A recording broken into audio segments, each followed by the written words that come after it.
And hello everybody, and welcome to Blackphoenix Entertainment. We're going to talk about two things about this Can Am Ryker. One, if you look straight on, look at these front tires. Straight up and down, zero camber. We're going to talk about that. And, toasty! Nope, we're going to talk about this over here. These two little sensors and this wiring is basically the gear selection sensors. We're going to talk about why I have electrical tape, and I don't know. We're going to talk about this situation. Alright, so let's talk about the front tires and the camber on these Can Am Rykers. And this does apply to the Spyders too, because I looked them up. So, zero camber. What does that mean? The tire is perfectly, I guess layman's terms, you call it up and down, so you get the full contact patch while the tire is just rolling straight. You have positive and you have negative camber. Positive camber is when it's pointing inwards, and negative camber is when it's pointing outwards. For handling, and what I'm talking about here, I'm going to be talking about negative camber, and why I think the Ryker needs some negative camber.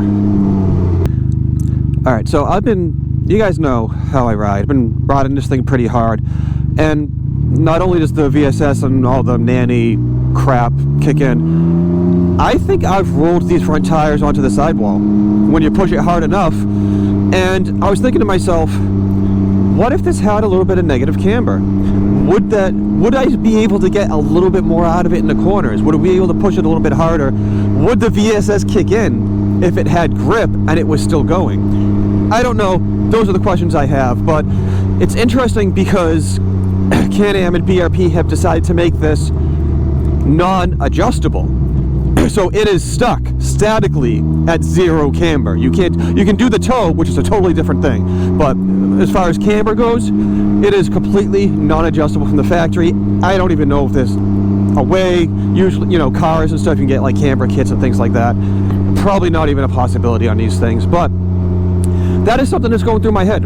It's like if I had maybe, 0.5 is a lot, but or even 1 degree of camber is a lot, but you'd have to R&D it. You'd have to get an adjustable kit and be like, all right, how much camber can we get away with and still have day-to-day rideability? And of course, you're talking about front tire wear. So the front tires tend to wear, I'm going to admit it, pretty decently good. You get some decent mileage out of the front tires on the Spyders and the Rykers. Where it suffers is the rear tire, totally different thing. But yeah, so you'd have to, and I get it, from the factory, you don't want your front tires wearing, more than they should be or anything, or weird pattern. So again, but when you're a big company, you should be able to have the R&D and the testing to figure that out. But that's just what I'm thinking. Like, what if these things had more camber? What could we get out of it in the corners? All right, let's talk about those gear selection sensors. I ran into an issue where it was a fluke thing. I have not been able to reproduce it. But I was coming to a stop, and you notice on the LCD screen, it says F when you're forward, and obviously it says R if you're in reverse. There's a neutral setting, which is kind of hard to get into, which is just like a little line. It's like a dotted line or a dashed line or whatever. I look down, and all of a sudden it's a dashed line. And then it flashes back to F, and it's going back and forth. I'm like, that's weird.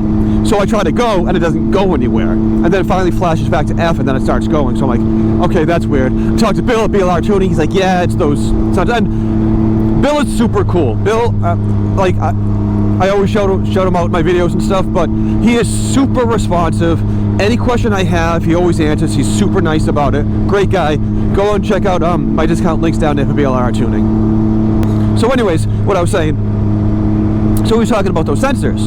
He's like, yeah, you gotta check the wiring and stuff on the sensors. So there's a sensor that goes into the transmission.